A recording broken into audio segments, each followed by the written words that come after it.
All right. Hello. We got Inside Nova here. We have Inside Nova's Sebastian Kraft.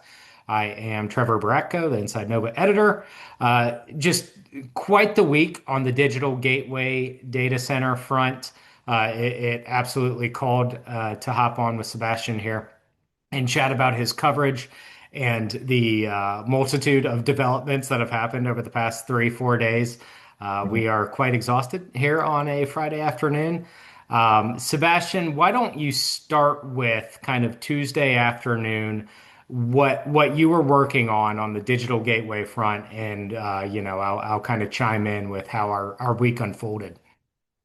Sure, absolutely. So initially, I had heard a few days back, I think end of last week, that Marianne Gadban, the Pageland Lane landowner, was going to or had sued QTS, the data center developer defendant, and their parent company GW Acquisition, over essentially uh, what she deems to be a premature sale to this family, the Davis family, who's also on A Page Lane, property sale. a property sale. And Sorry. yeah, I'll kind of set the scene.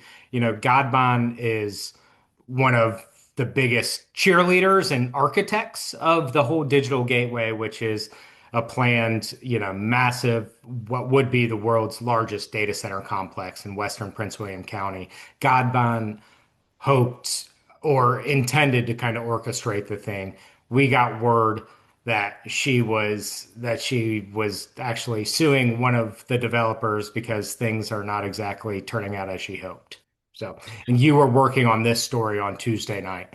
We're on Tuesday night exactly, and she was saying that they had closed early with another one of her neighbors, and not kind of followed through on the deal with everyone, with all the Pageland Mhm. Lane individuals. So yeah, Tuesday night I'm working on that, and then immediately I get a call saying that Compass, the other developer Other defendant, developer. Yep. right, in the two legal challenges, was officially dropping out of the suit.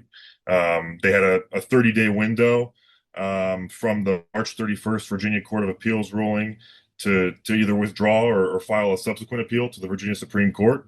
And of course, Compass elected to remove themselves, I suppose out of prudence or just the uncertainty of pursuing further to the Virginia Supreme Court.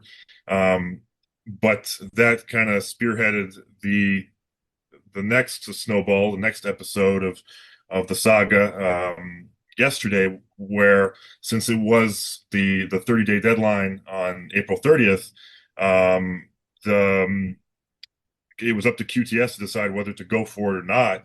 And I was hearing all day that they hadn't filed, that there was nothing, from the Virginia Supreme Court clerk's office to be aware of, and so anyways, long story short, ultimately QTS at the 11th hour last night at 9 p.m. ultimately decided to indeed file a subsequent appeal to the state Supreme Court, claiming that uh, the digital gateway opponents had mistakenly been deemed victorious, that there were technical nuances that Yeah. were harmful to no one, I think is the exact quote, that kind of led to the injustice that they are alleging. So now we have a Virginia Supreme Court case coming up, and it's going to be pretty fascinating. Yeah. Yeah, I think the key point is had QTS not appealed, Gateway's dead. I mean, I don't, by all accounts and by my reading, I don't see how this project could have remained alive if they would have taken the path that both Prince William County had taken and also that Compass had taken to not further appeal and just let the project die, essentially. I'm going to read the quote and to further backtrack, there were two rulings. There was one last August that voided the project there was the appellate court's ruling well, we're in May now, so in March, that upheld that ruling. And at that point, the whole project, all the rezonings, everything for this 2,000 acre plus data center campus was canceled out. And the only hope for it to remain and the project to go through is for the developers, these companies, QTS and Compass, to win the appeal and, further pursue the development.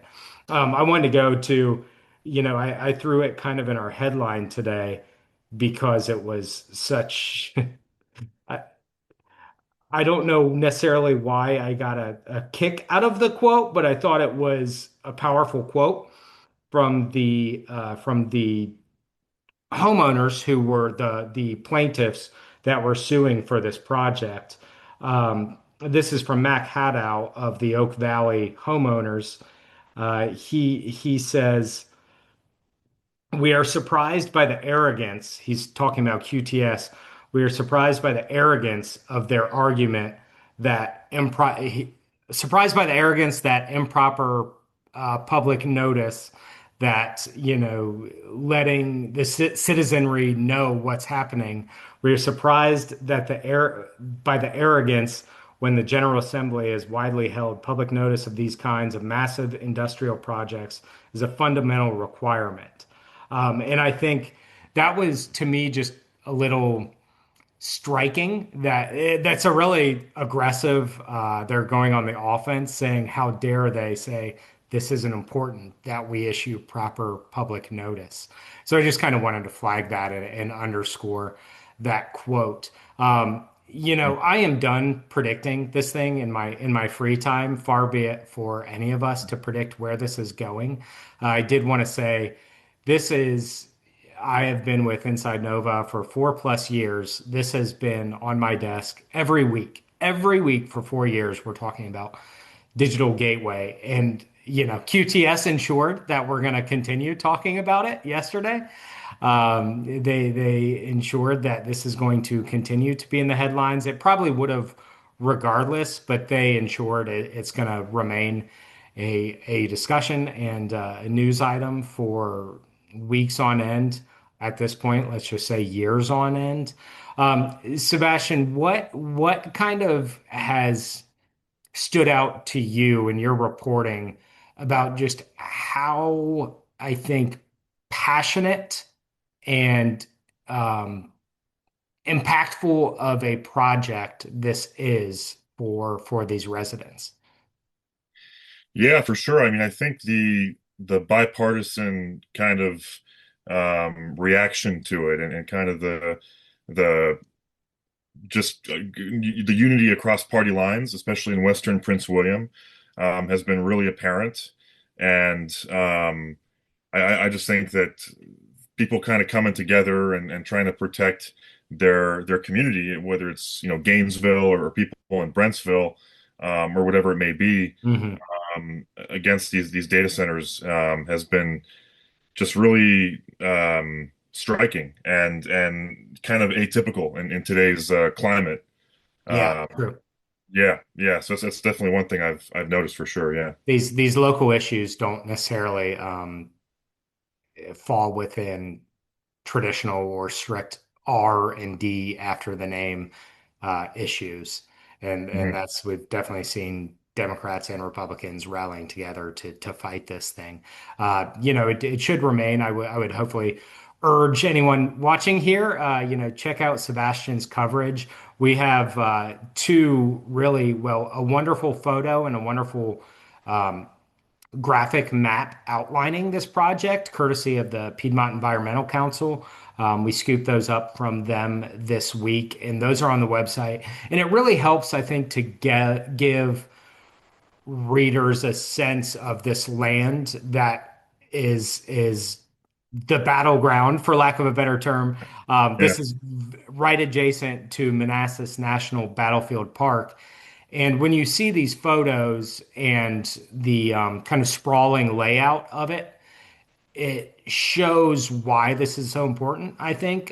You see this beautiful countryside and mountains in the background, and what was planned there under the digital gateway is, as you've reported, Sebastian, the equivalent to, is it 133 Walmart supercenters? I want to say 133, but Oh yeah, give or take 130, 140 Walmart supercenters dropped on this very pastoral kind of pristine what was once farmland in Virginia countryside. So that's what this fight is all about. And we'll see how it plays out. We've called it a David and Goliath fight previously, and the fight is going on. QTS determined yesterday the fight is ongoing, and this was after Prince William County itself, um, withdrew may not be the right word, but Prince William County decided not to appeal these judges' rulings anymore. Compass Data Centers, the other developer, decided not to appeal this, but QTS at the last minute decided that there was too much at stake to not appeal this. Was it what, a 40 billion, $50 billion project? exactly. Um, Yep. what's next? We'll see. TBD, Again, TBD. guaranteeing that it's going to eat up a big chunk of your time and continued chunk of my time and a lot of reporters' time for the weeks, months ahead. Final thoughts, Sebastian? I thought it felt like you were going to say something. No, no, no. I mean, um, yeah, no. It just kind of brings to mind some of the remarks that were made by, the whole David versus Goliath theme, kind of Yeah. by the plaintiffs' attorneys. Not to take sides, but Right. Yeah. And I do want to be clear. yeah, It's just a fascinating side, and you expect multi-billion-dollar companies to win out with their 20 lawyers sitting on the side. So that from again, we don't, no dog in this fight for us, but from a story standpoint and from a content standpoint, it's I personally did not expect that the residents would be able to win out and come out on top, and thus far they have at pretty much every judge's ruling. No, I cut you off. Sorry, man. no, no. I think it was just yeah, just Craig Blakely back at the Oak Valley attorney back at the Arlington courthouse was just pretty emotional. I remember talking about fighting for the little guy, things like that. Yeah, Kind of unexpected, and just little moments like that, little tidbits that we got to kind of witness in person. That was that were pretty striking.